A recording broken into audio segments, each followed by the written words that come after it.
Welcome to my channel. இப்போ நான் மைதா வச்சு ஸ்நாக்ஸ் செய்ய போகிறேன். நான் மைதா எடுத்துருக்கேன். தேவையான அளவு சால்ட்டு, அப்புறம் வாட்டர். இதை சப்பாத்தி மாவு பிணைகிற மாதிரி நல்லா சாஃப்டாக பிணையணும்.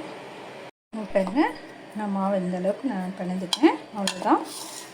இங்கே ஒரு பவுலில் கார்ன்ஃப்ளவர் மாவு, அப்புறம் ஆயில்.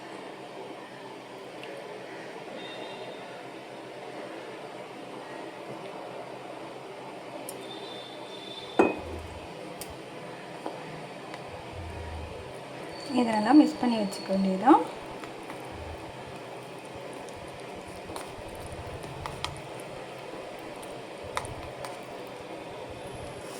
இங்கே இந்த மாவில் இந்த அளவுக்கு குட்டி குட்டியாக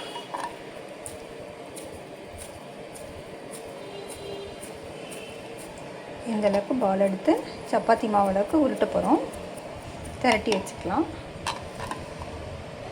பாருங்கள், சப்பாத்தி மாவு நான் பிணைஞ்சிட்டேன். இப்போ கலக்கி வச்சுருக்கேன் கார்ன்ஃப்ளவர் மாவு.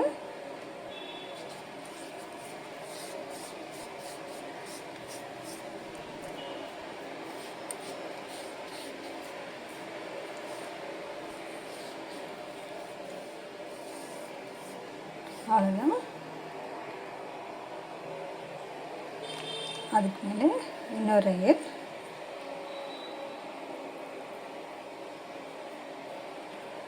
இந்த மாதிரி அடுக்கி வச்சு மறுபடியும் கார்ன்ஃப்ளவர் மாவு போட்டு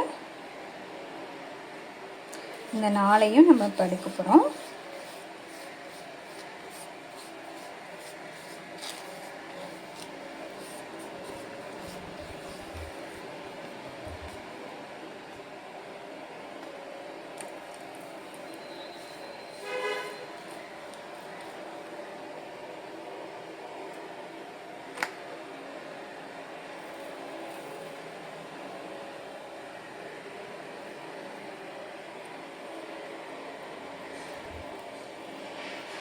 இன்னும் ஒன்று இருக்குது.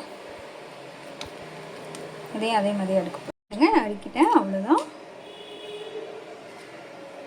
இதை நம்ம கட் பண்ணுவோம்.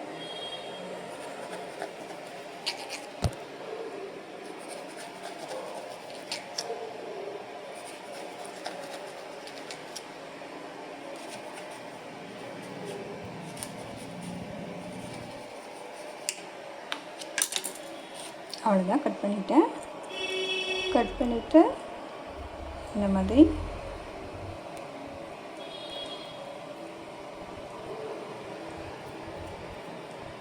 ரோல் பண்ணி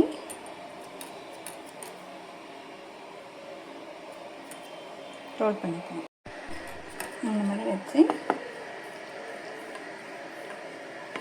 சப்பாத்தி கட்டையில் இந்த மாதிரி உருட்டிக்க வேண்டியதுதான்.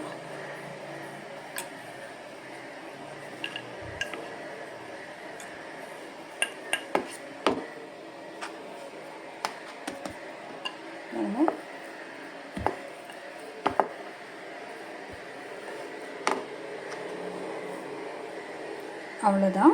இந்த அளவுக்கு எல்லாத்தையும் திரட்டி வச்சுக்கணும். இங்கே ஒரு கடாயில் சுகர் போட்டு அடுப்பத்தை வச்சு வச்சுருக்கோம். அதை தண்ணி ஊற்றி ஒரு டம்ளர் தண்ணி ஊற்றிருக்கேன். இதை நல்லா கொதிக்க விடணும். இங்கே ஒரு கடாயில் எண்ணெய் ஊற்றி அடுப்பத்தை வச்சுருக்கேன். எண்ணெய் காஞ்சிடுச்சு. இப்போ கடாயில் இதை போட்டு பொரிச்சு எடுத்துடலாம்.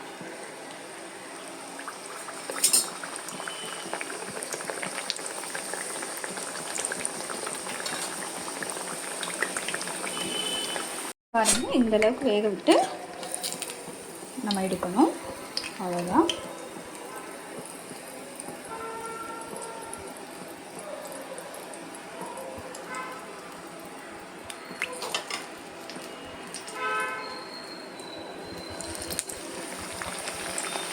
இருக்கு. அதில் இதை போட்டு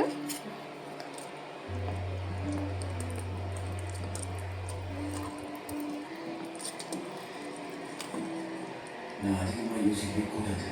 ஒரு டால் மாதிரி இருக்கேன். அதெல்லாம் போட்டு எடுத்து வைக்க வேண்டியதான். அவ்வளோதான் கைஸ், சுகர் சிரப்பில் எடுத்து வச்சுட்டேன்.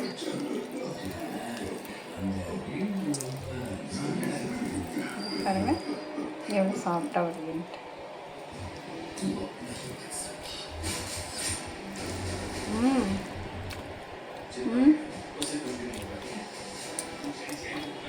செமையாக இருக்குது. நீங்களும் ட்ரை பண்ணி பாருங்கள். ட்ரை பண்ணி பார்த்துட்டு எனக்கு லைக் பண்ணுங்கள், ஷேர் பண்ணுங்கள். தேங்க்யூ.